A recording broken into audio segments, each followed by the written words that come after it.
Welcome to the Growth Catalyst Show, where we believe that growth could come in many forms: professional, personal, company, sales, you name it.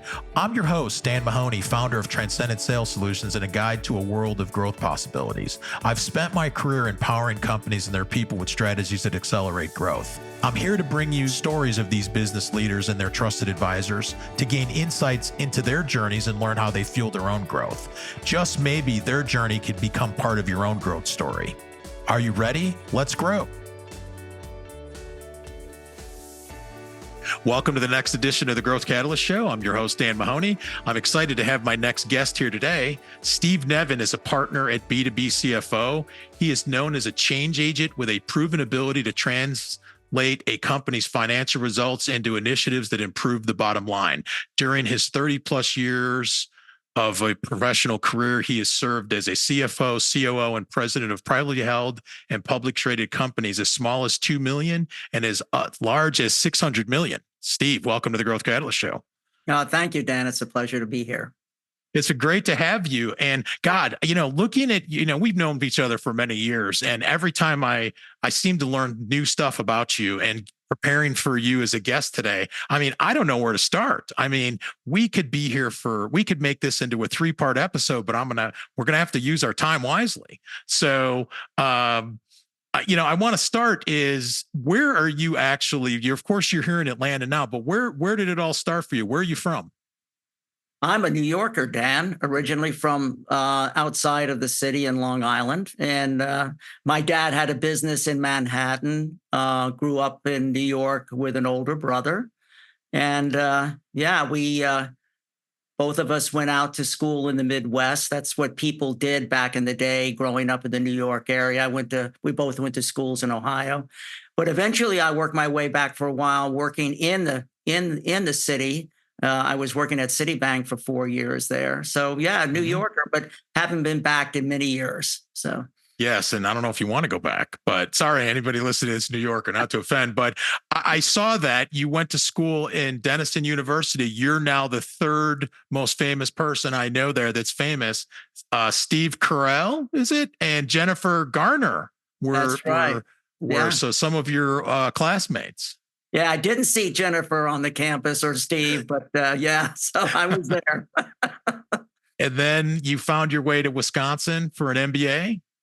Yeah, and I did that in part because, Dan, when I was at Denison, I accepted a commission in the Air Force ROTC, and I really wanted to keep out of Vietnam and missile silos. So I said, well, I'm going to go get an MBA up in Wisconsin. The Air Force let me do that. And it turned out to be really good, except I had to do it through a year and a half. But, going to school in Wisconsin for 2 summers up there, it wasn't bad duty at all. So no, that's a nice place. Being a Chicagoan, been up there many times, and well, thank you for your service and appreciate that. And I saw that, and I'm sure that led to you are a flight instructor, you aviation, you like to golf, ski, road bike, read. What is it is there anything you don't do? Yeah, well, my body, is telling me that, that particular list is narrowing down over the years. My mind says there's nothing I can do, I can't do. But so still actively involved with golf and biking and running and reading and stuff like that. But got to keep busy. That's the key, Dan. Got to keep busy. Amen. Because when we're not busy, what are we going to do, right? Yeah, turn to dust. So we're not going to let that. That's right. So, and again, I mentioned in your introduction that you had so many different positions, but I also look back and it sounds like you had some business development and sales roles as well, too. I did, as a matter of fact. In fact, out of the Air Force, combining aviation, my first job was actually a district sales manager with Cessna Aircraft Company. I was out selling airplanes to dealers up in the New England area. And it was an interesting period. I had a lot of fun, didn't make any money, but I was having fun flying airplanes and stuff like that. But as a result of that stint, and then after that, I went to Citibank in New York and I started my finance career. I realized that, selling a commodity or selling something, a product wasn't my thing. Whereas consultative sales, service, professional services and sales, which let's face it, all of us are selling ourselves. But Mhm. I came to realize that that was really more my forte. And so, and it's of course interesting. You have to go through your careers to realize it. But where I'm sitting right now as a partner in B2B CFO is ironically a perfect fit for me. And we're going to talk a lot about B2B CFO in a minute, but going through your career, all of your experiences, I'm sure you've had some memorable positions and some things you learned along the way. Give us a couple that come to mind of things that really shaped and put you in the role that you're in today. Well, of course, those who know me know that I was the CFO at ValueJet Airlines here in Atlanta, Georgia, which had, of course, a lot of worldwide publicity, both good and bad.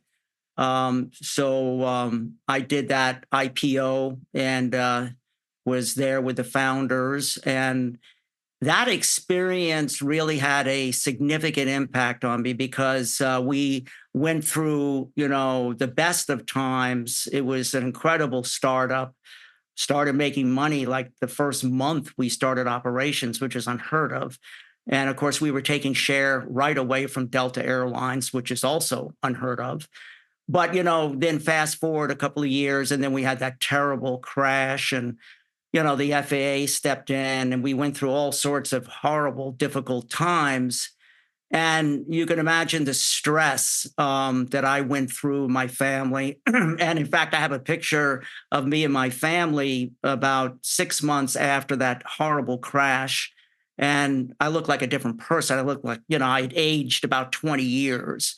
When I think about my career, I look back at ValueJet, and actually some of the best work I've ever done was during that very, very difficult time period, both personally and also professionally. Because really, just like everything in life, it's easy to be successful when the sun is shining, and everything is just going just perfect. But when it's quite the other way, that's when individuals have to step up and perform. And I look back and I was pretty proud about how I had to go through that, and I actually succeeded. But I've been fortunate, as you point out, I've had a number of different opportunities to grow professionally and personally. I was a CFO of Atlas Air out in Colorado, and that was a New York Stock Exchange company, and significant growth period that I experienced with them. Yeah, and I was president of Integrated Airline Services, the largest U.S. ground handler. That was a situation where the owner of the company, a very famous aviator, Terry Combs, his attorney called me and brought me in. They were in trouble. And so he and I spent 2 years working together to turn that business around. So I've been very blessed and very fortunate to have an experience in working in these different companies and making a difference. Well, it's amazing, and I can't imagine just telling you a story about ValueJet. I can't imagine the stress and what that would be on you or Yeah, anyone. it was difficult for my family, but again, what is it? What makes you what I forget what the saying is, but stress can supposedly make you stronger and all of that stuff. I wouldn't recommend it to anyone. No, So not that for sure. Not that for sure. Well, let's talk and let's get into B2B CFO. And I know you've been with B2B CFO. It's about, we both started. I started fractional work about the same time you did. I was about 6 years ago, wasn't it? yeah, that's right. So tell me a little bit about B2B CFO and tell us about the firm. Well, the firm has been around since 1987. It was founded by a former Arthur Anderson auditor named Jerry Mills. And Jerry today remains our founder, but he is very active as the CEO of the firm. We're a little bit like a law firm in the sense that all of the partners are K1 owners in the firm. So each and every one of us, if you will, had a buy-in. to join the firm. There's about 140 of us nationally. And I'm going to guess we're serving today about 2,000 companies nationwide. Here in Atlanta, I'm the practice leader for Georgia, and Georgia is rapidly becoming one of the larger regions for our firm. We're up to now 11 partners in the firm, and we just interviewed another candidate last week.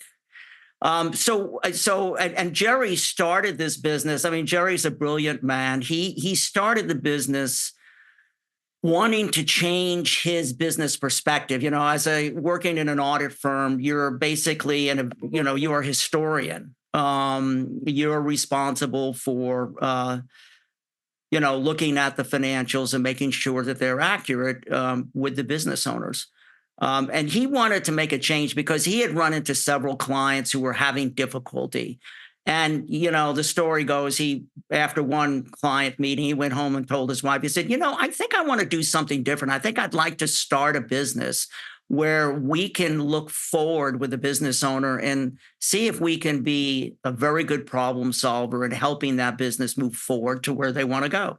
So he started B2B CFO. And what's interesting is that he said to himself, I'm not going to worry about training CFOs. I'm just going to go out and recruit the best out there. But what I do have to worry about is training our partners on how to learn comfortably and confidently to acquire business.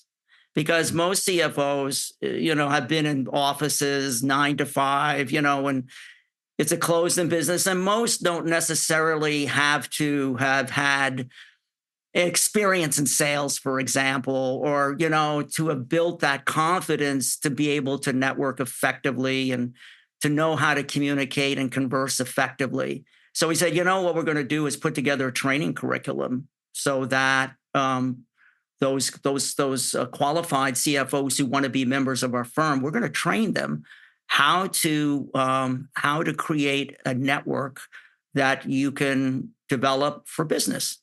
And so that's what we're all about. It's been wildly successful.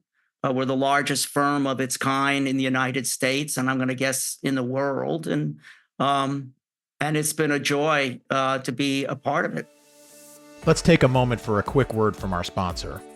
This episode of the Growth Catalyst Show was brought to you by Transcendent Sales Solutions. Whether your company is facing uncertainty, declining sales, or resource limitations, Transcendent Sales has the solution. Their team has decades of experience helping businesses find alignment to meet their growth goals and transforming underperforming sales organizations into revenue-producing market leaders. They take a hands-on, results-oriented approach to solving sales challenges. Visit transcendentsales.com to learn more and subscribe to the bi-weekly Growth Catalyst newsletter for insightful growth strategies. Transcendent Sales Solutions, empowering businesses to reach new heights.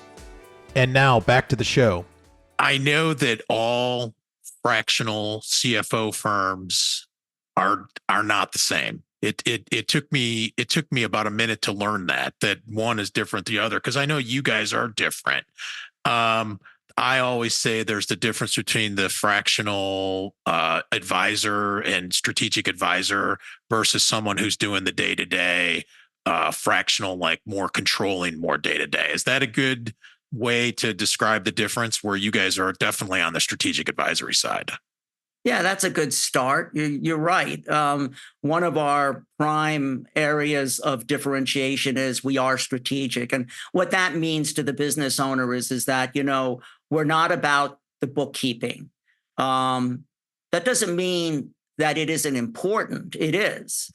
And it also doesn't mean that we don't fix it. So half the time, Dan, when we go into a company, we discover that the business financial reporting is not sufficient for any number of reasons. And so it's almost a distraction. So what we have to do is first and foremost fix that. And we do that by assisting the owner in either developing in-house talent or recommending adequate outsourced talent. And we also help them set up the proper chart of accounts and so forth. But we don't do the actual bookkeeping. We rely on our clients' employees to do that.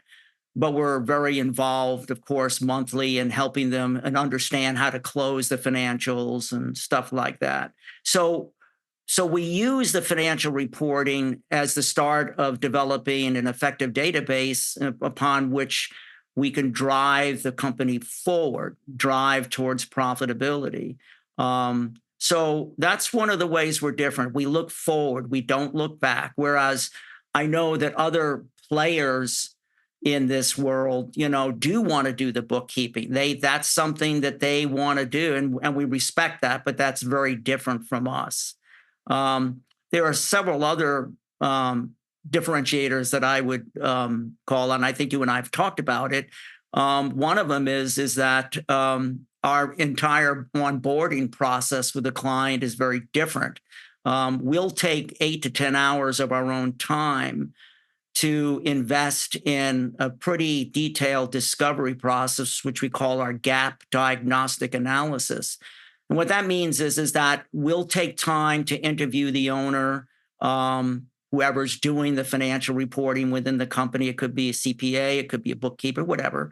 And if, in fact, the spouse is also involved in the business, we'll do a separate interview with them because, not surprisingly, we hear different things. So we'll go ahead and do the interviews. We'll get financial information. We'll take a look at that information, do some analysis, and then we'll go ahead and benchmark the company against their peers. So at B2B CFO, we have our own software license that allows us to do that benchmarking process. And based on all of that information that we've collated and analyzed, we then come back to the owner with a strategy report and with a proposal. And so, it's very insightful right from the get-go for the owner to experience interfacing with B2B CFO. We want to deliver value right from the get-go.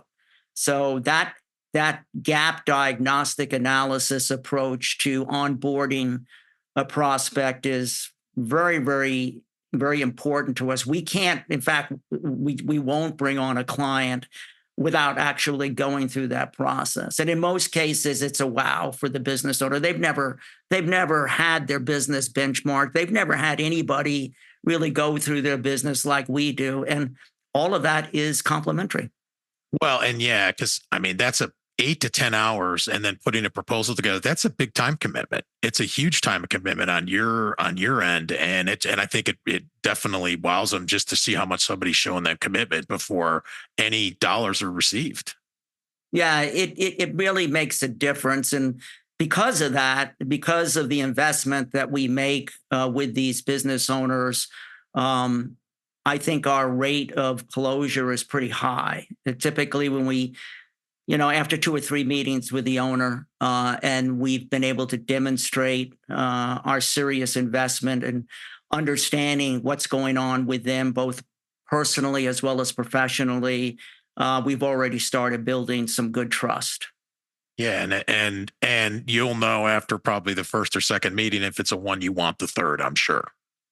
Well, that's a good point. Not every business owner, prospect is a fit for us, and vice versa. There have been many occasions where, after we start to get into this analysis, I can remember one recently where I just said to the owner, for these reasons, I don't think we're a good fit for you at this time. Let me refer you over to such and such, or whatever it may have been.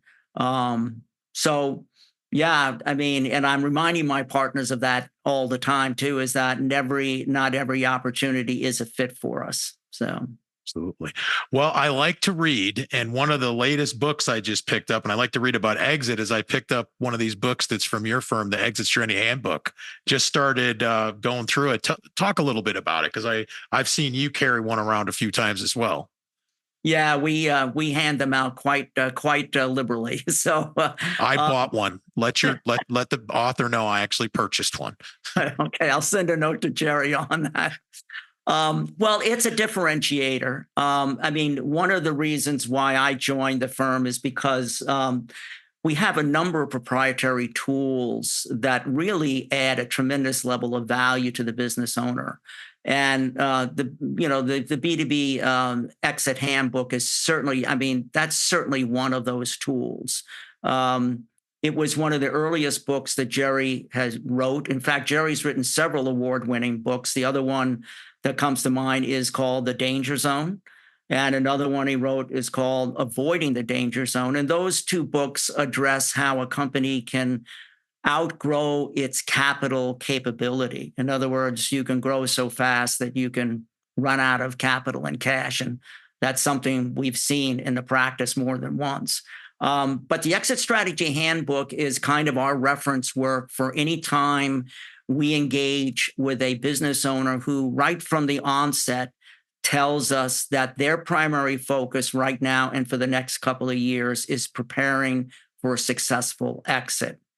And about half of our clients across the country today have engaged us to prepare them for an exit. So right from the get-go, we employ the book, and it's really a key reference work that's further supported by our software. So we've also got patents on software that are very complementary to the book, where we use that software to help track the company's valuation and to help prepare and maintain the due diligence process for a company that is looking to exit in the next couple of years. So these proprietary tools are not only differentiators, but they're a good reason why we are so successful in bringing and delivering value to our owners. That's great. Well, I'm looking forward to finishing it.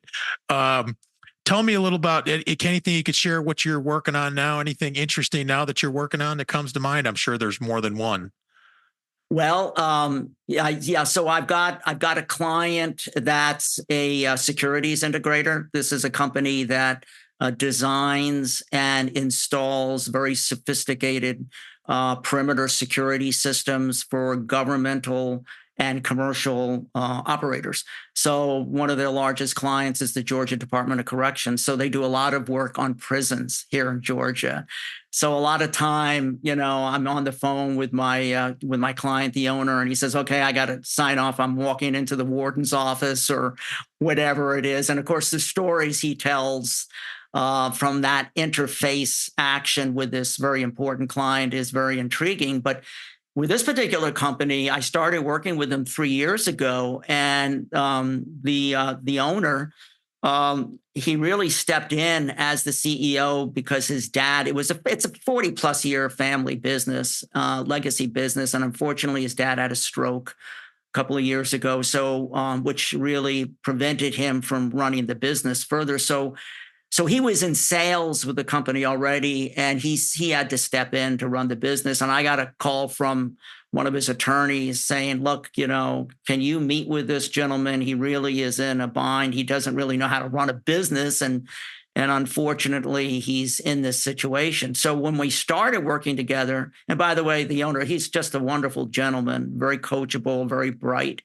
But when we started working together, the company was reporting losses, and they had difficulty trying to recover from the pandemic. But he's got so much energy and so much focus, and we really have meshed so well together that today his company is approaching 30 million in annual revenue and extremely profitable.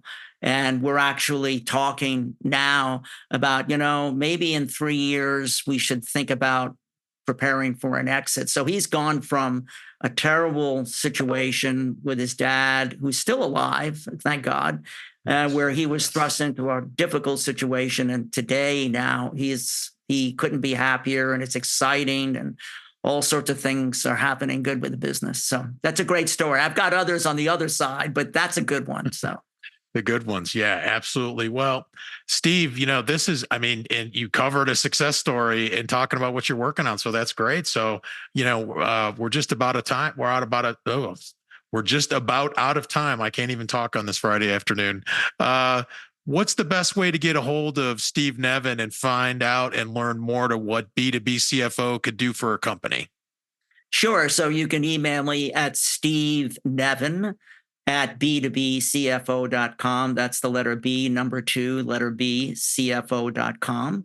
Or you can go on our website, B2BCFO.com, where it shows all of our professionals and regional leaders, and you can learn about that. And if a business owner is thinking about, maybe preparing for an exit, we have a separate website for that called B2BExit.com. Steve, I've really enjoyed the conversation today and getting your perspective and insight. And thanks for taking some time on the Growth Catalyst Show. Well, Dan, thank you so much for having me. All right, that's a wrap. All right, Jeremy cuts it there. So that's it, Steve. Perfect. Well, thank you so much for that. It's good to hear about your client because I met your client. Yeah, so you remember a few years ago. I remember him. Sounds like he's doing well. That's great news, man. That's really good to hear. Yeah. Well, listen, thanks so much for having me do this. I very much appreciate it. You got any plans for the weekend? This weekend, none, which is kind of nice because the next weekend I'm actually going to Chicago with Hearn and a couple guys. Thursday, Friday next week, we're doing pizza, eating steak, smoking cigars, and going to a Cubs game. So there's like 5 of us. Yeah, we're doing it. We're doing an extended troika, we're calling it. So, and then then I got Father's Day weekend and birthday and the following week, and then this is my only week this month. I'm actually working the whole week because I got short week going into the following week, and then the last week of the month we're leaving at the end of June for the first week of July. Trip to Alaska. We're taking a cruise to Alaska. Oh, how special! Well, that's wonderful. Yeah. I hear very, very good things about that cruise. So that'll be I'll only have 3 states left to go after that. I'll still have to get to Wyoming, Montana, actually 4, Wyoming, Montana, South Dakota, and New Mexico. And then I'll have visited all 50. So that's on your bucket list. Huh? Okay. I got to get all of them. I got to figure out why I'm going to go to South Dakota. That's the only one I'm still trying to figure out. Well, you can go sit down with Christy Nome. There you go. So there you go. There you go. There you go. Well, hopefully you have some good weekend plan. Hopefully it's going to be nice. And thanks for taking some time, man. I really appreciate it. And it's good to see you, my friend. All right, Dan. Thank you. Bye-bye. And that's a wrap for today's episode of the Growth Catalyst Show. Remember, you can take these stories of growth and make them part of your own journey. Learn from them, draw inspiration, and let them guide your path of growth. I'm your host, Dan Mahoney, and I look forward to our next journey together. If you've enjoyed the show, please subscribe and leave a review. Until next time, keep growing.